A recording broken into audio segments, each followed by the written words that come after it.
Coucou, j'espère que vous allez bien et bienvenue dans cette toute nouvelle vidéo où, comme vous avez vu dans le titre, on va parler de 5 erreurs pour les plantes. Comme je l'ai déjà dit dans la toute première vidéo, je vous la remettrai dans le petit i si ça vous intéresse d'aller la regarder. Personne n'est parfait, je peux faire aussi ce style d'erreur parce que voilà, on peut être fatigué, on peut en avoir marre de sa collection de plantes, on peut oublier les choses pour différentes raisons. On va déjà commencer par les billes d'argile au fond des pots. Alors c'est pas vraiment une erreur, j'ai voulu quand même le mettre parce que j'avais envie de parler de ça. Si vous utilisez par exemple des pots en plastique, si les pots en plastique ne sont pas percés, déjà pourquoi? Si vous mettez des billes d'argile, alors en soit, oui, ça favorise le drainage, les racines ne sont pas dans l'eau, etc., etc. Mais votre plante, vous n'allez pas la rempoter tous les 4 matins. Donc le problème, c'est que si votre plante, elle se développe, que les racines se développent, elles vont descendre dans le pot. C'est normal, elles vont descendre dans le pot. Et dès qu'elles vont arriver dans la partie billes d'argile, s'il y a un petit peu d'eau, les racines vont se transformer en racines aquatiques au lieu de racines terrestres comme elles sont dans le terreau, et ça fait que quand vous allez rempoter votre plante, il y a de fortes chances, alors je dis pas que ça le fera à chaque fois, mais il y a de fortes chances que vos racines pourrissent parce qu'elles passent d'un milieu aquatique à un milieu terrestre. C'est un peu comme les boutures. En général, les boutures, on dit qu'il faut quand même garder le terreau assez humide un peu plus longtemps pour que les racines puissent bien se faire et ensuite commencer à ajouter des périodes de séchage petit à petit pour renforcer les racines. Le seul but de faire ça, c'est de perdre de la place dans le pot. Ça, je l'entends beaucoup au travail. Je trouve que c'est une idée reçue, vraiment, qui est tellement démocratisée que le problème, c'est que tout le monde y croit. Et c'est vrai qu'au début, j'y croyais beaucoup. Perso, et ça, ce n'est que mon avis perso. Après, vous faites ce que vous voulez, hein, bien évidemment. Comme toutes les erreurs que je vais vous énoncer dans cette vidéo, vous faites ce que vous voulez. Hein. Voilà, je suis pas votre père, je suis pas votre mère, je suis personne. Je vous donne juste mon avis là-dessus. Les billes d'argile,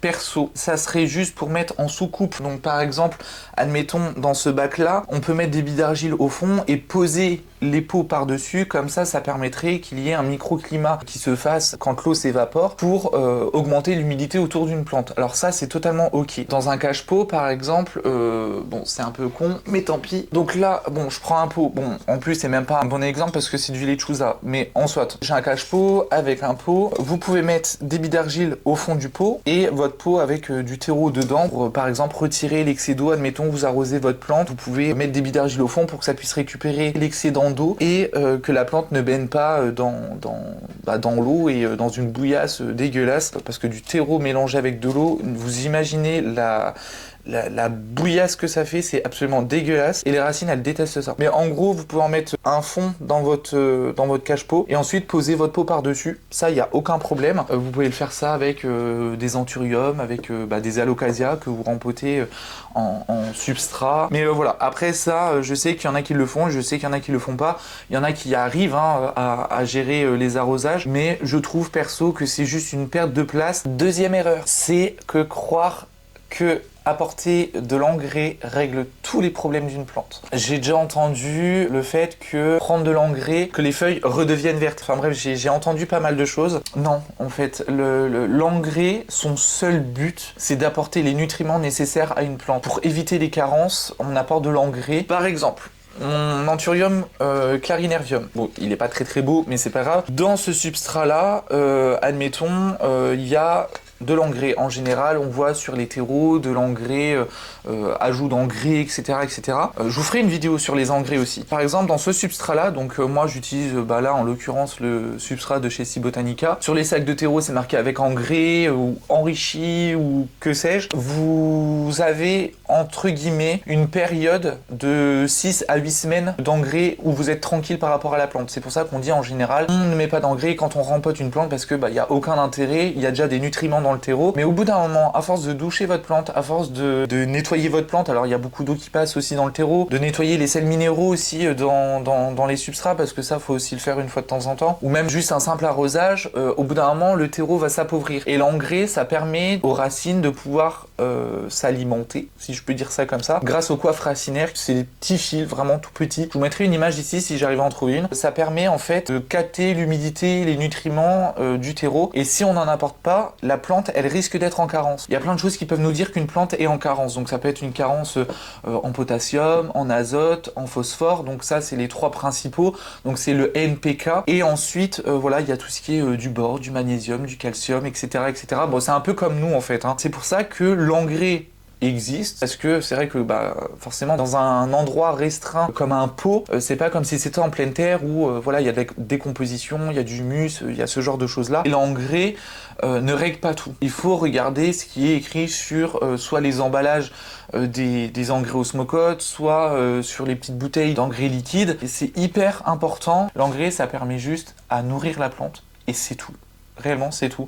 Et apporter tous les minéraux et toutes les vitamines qu'elle a besoin pour pouvoir vivre dans un espace assez restreint qui est le pot. Ensuite, oubliez de dépoussiérer les plantes, surtout en hiver et en automne. En gros, pendant la saison tout pourri. Moi, je l'appelle comme ça, même si j'aime bien l'automne-hiver, j'aime bien toutes les saisons. Il y a toujours de la poussière qui arrive sur les plantes. Et ça fait un effet écran. Ça laisse un film opaque, entre guillemets, entre la plante et l'air ambiant ou la lumière. Le problème, c'est qu'elle recevra moins de lumière, elle sera peut-être un peu plus terne, elle sera peut-être un peu plus fade aussi. Ça peut jouer aussi sur la couleur de la plante, hein, le fait qu'il n'y ait pas assez de lumière.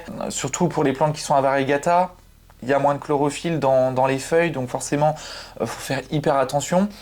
Perso, plutôt que de prendre une lingette humide, de prendre ci, de prendre ça, le truc bien chiant, par exemple, je vais vous donner un exemple parmi tant d'autres. Mon Hoya Burtoniae variegata, clairement, il y a plein de petites feuilles, je vais pas m'amuser à prendre une petite houppette là, une petite lingette là, une petite microfibre, à faire le revers de chaque feuille et tout, vu la quantité de feuilles, demain j'y suis encore. Donc ce que je fais, et ça c'est hyper cool, vraiment, de faire ça, c'est de doucher vos plantes. Vous faites de l'arrosage, vous retirez la poussière, vous retirez les potentiels nuisibles, vous arrosez vos tuteurs si vous avez des tuteurs en sphène comme moi, vous apportez un peu d'humidité sur les feuilles, chose que les plantes adorent pour dérouler les feuilles. Les feuilles, vous allez voir, elles vont être plus jolies, elles vont être plus robustes. En plus de ça, si vous utilisez de l'engrais osmocote, en vrai, parce que je reviens sur le point juste avant, mais si vous apportez de l'engrais osmocote, vous avez juste à doucher votre plante. Franchement, vous vous prenez même pas la tête pour savoir si vous devez apporter de l'engrais ou pas. C'est vraiment une pierre de coups. Je trouve que la douche, réellement, et c'est hyper bien, vraiment comme système d'arrosage. Alors après, il faut juste faire attention à ce qu'il n'y ait pas vraiment d'eau dure, etc., etc. Bon, moi, j'ai une eau dégueulasse à la maison, mais je le fais quand même. Je trouve que la douche, c'est hyper sympa dans le dépoussiérage des feuilles, dans le nettoyage des feuilles, dans l'arrosage d'une plante. C'est le même système que la pluie dans la nature. Ensuite, ça me permet de rebondir sur le point suivant, c'est d'arroser les plantes à l'eau froide. Non, ne jamais faire ça. Faites attention à ne pas avoir de l'eau trop chaude ni avoir de l'eau trop froide. Ce que vous pouvez faire, c'est, si vous avez, vous savez, après je sais pas si tout le monde c'est pareil, mais par exemple chez moi, il y a la puissance de l'eau en fait, si vraiment on met beaucoup d'eau ou pas beaucoup d'eau. En plus de ça, moi j'ai des buses sur le pommeau de douche, donc ça c'est encore mieux. Donc j'utilise les buses les moins fortes, donc ça fait vraiment un brouillard et c'est vraiment génial. À côté de ça, j'ai aussi la température. Vous pouvez mettre 23-24 degrés, ça peut être hyper cool. Au moins, il n'y a pas de choc thermique au niveau des racines. Il faut vraiment faire attention à ça. Et ensuite, dernier point, c'est de ne pas faire attention aux température de la pièce, les courants d'air, les radiateurs. C'est vraiment des chocs pour les plantes, juste les courants d'air en hiver. Alors oui, vous devez aérer votre pièce, c'est pour ça qu'il faut ouvrir vos pièces, même en hiver, même si c'est 10 minutes en hiver, c'est toujours 10 minutes. Ça permet de recycler l'air, ça permet aussi de renouveler l'air de chez vous, d'avoir de l'oxygène chez vous. Faites attention quand même à vos plantes quand vous ouvrez vos fenêtres, que ce soit en été ou en hiver. Faites attention aux radiateurs qui assèchent l'air. Donc voilà. Mais quoi qu'il en soit, voilà, prenez soin de vos plantes. C'est vrai qu'une collection de plantes, ça prend du temps. Vraiment, ça prend du temps. Les plantes, elles vous le rendront bien. Au bout d'un moment, elles vous le rendront bien. Voilà, vous leur apportez toutes les conditions nécessaires. Vous leur donnez l'engrais qu'il y a besoin. Vous leur donnez l'arrosage qu'elles ont besoin. Elles vous le rendront bien. Ça va pas être en un claquement de doigts. Dans l'entretien, ça va être peut-être un petit peu plus chiant, mais c'est hyper important. Réellement, c'est hyper important de s'occuper de ces plantes. Mais bref, je vous laisse. N'hésitez pas à vous abonner, à cliquer sur la petite cloche des notifications si la vidéo vous a plu, si voilà, je vous ai apporté des petites idées aussi de choses voilà, que vous faites peut-être mal et voilà, et n'hésitez pas à me demander aussi que ce soit sur les réseaux ou que ce soit sur les commentaires. Donc c'est pour ça, n'hésitez pas à laisser un petit j'aime et un petit commentaire aussi. Comme ça, on peut échanger et moi, ça me fait vraiment plaisir d'échanger avec vous. Bref, je vous laisse. Je vous fais plein de gros bisous. Faites attention à vous. Prenez soin de vous surtout. Je vous dis à très vite pour une prochaine vidéo. Salut!